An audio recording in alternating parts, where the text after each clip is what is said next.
بنات، وحشتوني قد الدنيا. بحبكم قوي.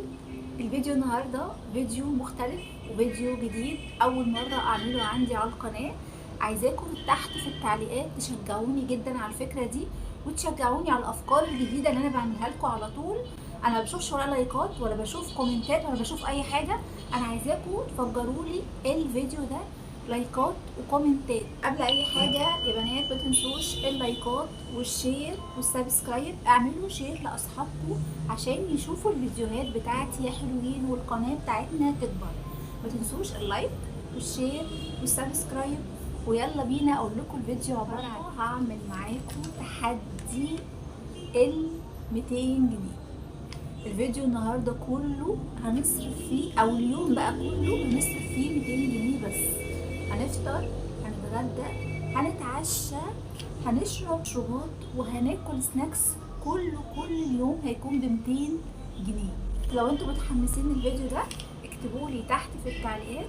بما اني ما بفطرش بصراحه، بصحى يعني اتغدى على طول، فانا كده وفرت وجبه الحمد لله. يبقى هتغدى وهتعشى، يعني هجيب الغدا بتاعي وهجيب العشاء بتاعي. وطبعا لازم اشرب مشروب، اي حاجه تفوقني. ما ينفعش اليوم يعدي من غير ما اشرب، يا اما لاتيه او نسكافيه او ايس كافي. اي حاجه من دول لازم نشرب مشروب. ولازم كمان بين الوجبات ناكل سناكس. فخلينا نشوف اليوم ده هيمشي ازاي، وازاي هنصرف ال 200 جنيه دي في اليوم كله. يلا بينا.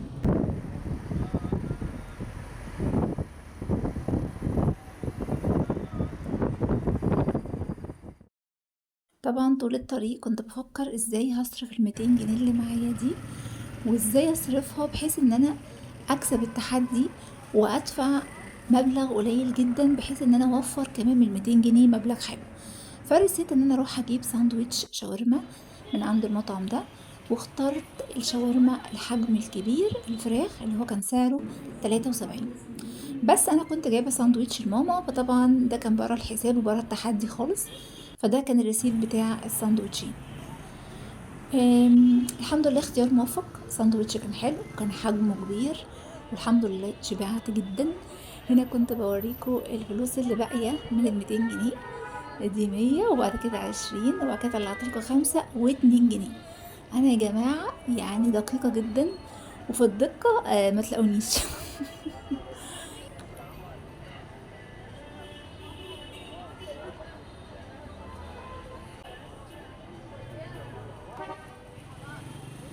انا كنت فاكره ان الساندوتش مش هيشبعني، بس للامانه كان حجمه كبير، وكلت وشبعت جدا لدرجه ان انا ما كنتش قادره اكمله.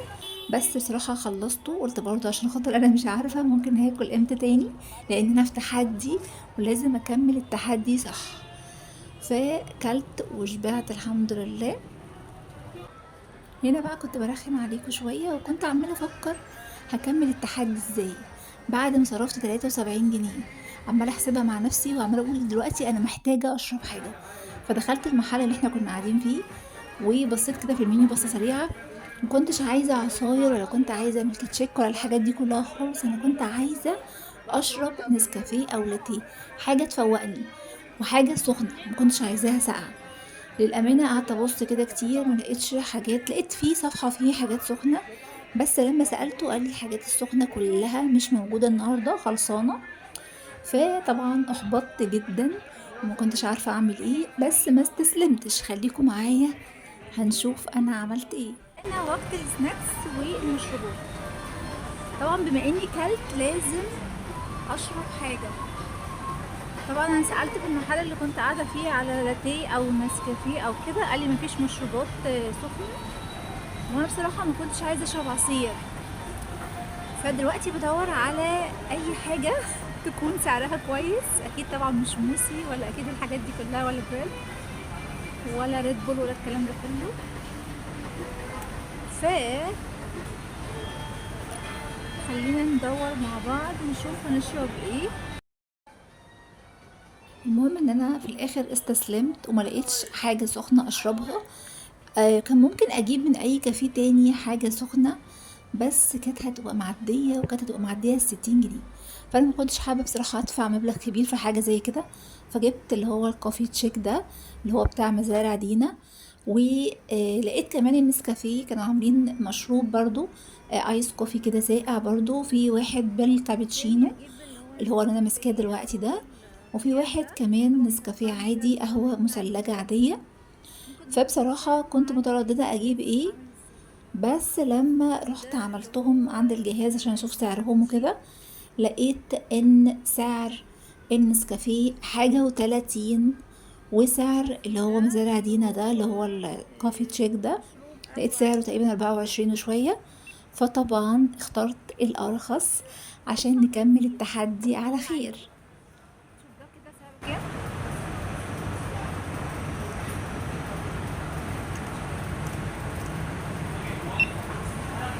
نفس السعر 35. طب نشوف اللي هو الكوفي شيك بتاع مزارع دينا ده سعره كام؟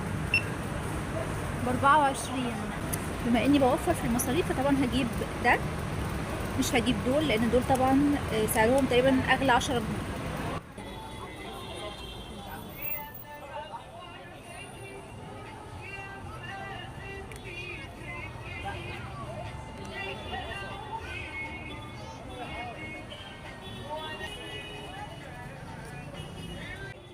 هنا بقى قررت ان انا اروح تاني الكافيه اللي كنت قاعده فيه في الاول بالايس كوفي بتاعي اللي انا شارياه من بره، وقعدت بمنتهى الثقه ومنتهى الفخر اشرب قدام الناس كلها الايس كوفي اللي انا جايباه من بره، في حين ان انا قاعده في محل كله انواع عصاير مختلفه وعنده كل حاجه في الدنيا. نسيت اقول لكم ان انا جبت ازازه ميه، تقريبا الازازه دي كان سعرها 6 جنيه. هنا بقى كنت خلصت قعدتي في الكافيه وكلت وشربت وعملت كل حاجة، وقررت ان انا هجيب العشاء بتاعي وانا مروحة هاكل في البيت. فعديت على ماركت تاني غير الماركت الاولاني اللي انا كنت روحته في الاول، وكان عندي اختيارين، اختيار كيلوجز اللي هي الاندومي دي، والاختيار التاني كانت مكرونة الضحى بصوصاتها بقى المختلفة. فقررت ان انا هجيب الاندومي او اللي هي النودلز دي. دلوقتي انا روحت البيت ودلوقتي الساعة تقريبا 3 الفجر. طبعا انا ما جوعتش طبعا على طول وما اكلتش حاجة خالص، فدلوقتي لقيت نفسي جعانة فقمت عملت النودلز اللي احنا جبناها مع بعض. وكان عندي خيار في البيت فقطعت خيارة واحدة عشان برضو مخمش قوي، قطعت واحدة بس عشان خاطر الاندومي ده او اللي هو النودلز ده انا جايباها سبايسي، فانا قلت اقطع جنبها خيارة عشان تهدي الدنيا شوية. وكنت جبت كمان اللي هو بيج شيبس ده. فدلوقتي انا عايزه احسب معاكم انا دفعت كام. اول حاجه كانت الساندوتش اللي هو الشاورما، تقريبا كان سعره 73. تمام. وبعدين جبت اللي هو الايس كوفي ده، ده كان سعره تقريبا 25 جنيه، يعني 24 وشويه يقولوا 25. وبعدين جبت النودلز بتاعت كيلوجز دي، انا كنت جايبه في الماركت، دخلت ماركت تاني غير الماركت اللي انتوا شفتوه اول مره. انا عايزه اقول لكم اصلا ان الماركت الاولاني كانوا متضايقين ان انا بصور، ولما شافوني انا بصور بعتولي السكيورتي وقالوا لي ممنوع التصوير. فانا قلت لهم على فكره انا بصور المنتجات عادي يعني، وبشوف الاسعار وبعمل فيديو لنفسي. هم افتكروني تبع شركه اي منتج من المنتجات اللي موجوده في الماركت. فانا قلت لهم لا، انا مش تبع اي شركه، انا تبع نفسي وان انا بصور فيديو لليوتيوب. فقالوا لي ممنوع التصوير وده سيستم ومش عارفه ايه، طبعا كانوا بيتكلموا بذوق طبعا. فانا قلت لهم طيب اصور اللقطه دي بس، فصورت. وانا ساعتها كنت بصور وانا بحط المنتجات على الاجهزه عشان اشوف سعرها كام. فساعتها كنت جايبه برضو حاجات تانية، كنت جايبه لبن وحاجات تانية للبيت وكده. فطبعا وضحت لكم في الفيديو بس انا كنت جايبه طبعا ايه عشان خاطر ده تحدي واحنا لازم نكمله. فجبت الايس كوفي ده تقريبا كان سعره 24 وشويه زي ما وريتكم في الريسيت، قولوا 25. فتقريبا الحساب كده 98. فلما دخلت بقى اخر اليوم خالص عشان خاطر اجيب الحاجات بتاعه العشاء، طبعا لقيت نودلز، فقلت ده انسب حل لان ده يعتبر سعره كويس. فجبت النودلز اعتقد سعره يعني 18 20 مش فاكره قوي بصراحه، لاني برضو كنت جايبه معاه حاجات تانية. وكنت جايبه كمان كذا واحد، يعني كنت جايبه 2 وكنت جايبه حاجات تانية، فاعتقد تقريبا سعره كان قولوا 20 جنيه. والبيك شيبس ده اعتقد سعره برضو 10 جنيه تقريبا. فكده انا حسابي كله كام؟ 73 و25، وبعد كده اقوله 20 و10، 128. يعني انا كسبت التحدي، انا شطورة، انا مجبتش حاجات كتير وفي نفس الوقت انا شبعت. ولسه طبعا هتعشى وهاكل السناكس اللي انا جبته اللي هو الشيبسي. طبعا دي من بيتنا، ما يعني يقولوا ب2 جنيه ولا حاجة. انا كده دفعت طول اليوم حوالي 128، قولوا 130 جنيه. فانا كده معايا 70 جنيه فاضلين من ال200 جنيه بتوع التحدي. فانا كده شطورة ونجحت في التحدي. كلكم في التعليقات تقولولي برافو عليكي. الحمد لله اتغديت واتعشيت او لسه هتعشى يعني، وشربت مشروب وكلت سناك وكل حاجة، واليوم بتاعنا خلص النهاردة. يا رب يكون الفيديو عجبكم والفكرة عجبتكم. قولولي في التعليقات حبيتوا الفكرة ولا لأ، وشجعوني عشان نعمل تحديات اكتر. ولو الفيديو ده جاب عدد لايكات حلو وعملتوله شير كتير، وكل اللي مش عامل سبسكرايب يعمل سبسكرايب، هعمل لكم فيديو جاي هيكون تحدي ال100 جنيه. هنشوف ال100 جنيه دي هتأكلنا ايه وهتشربنا ايه وهنعمل بيها ايه طول اليوم.